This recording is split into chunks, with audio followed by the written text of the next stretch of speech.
Hello guys and welcome back to the channel, where today guys I'll be showing you how to go and handle lost or delayed baggage on Air Arabia. So guys, the first thing that you of course need to do is go to Google and type in airarabia.com.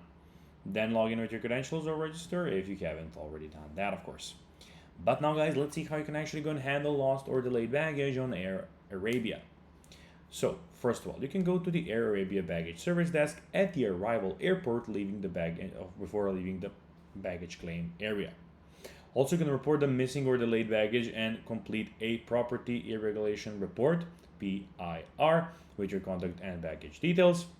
You can keep your baggage claim tag, boarding pass, and PIR reference number as you'll need them for tracking and any further future claim.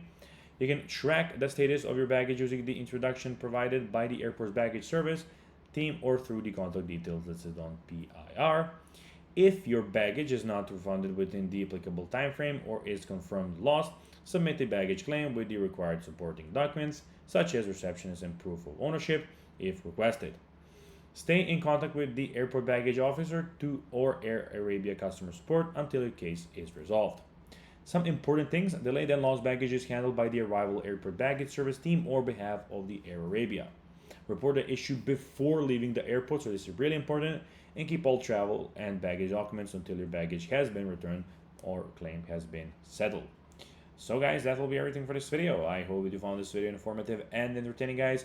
If you did, don't forget to like this video, share it, subscribe to the channel, and put the notifications on, as guys, this really helps us grow our channel. That will be everything, and I'll be seeing you in the next one. Until then, as always, bye guys.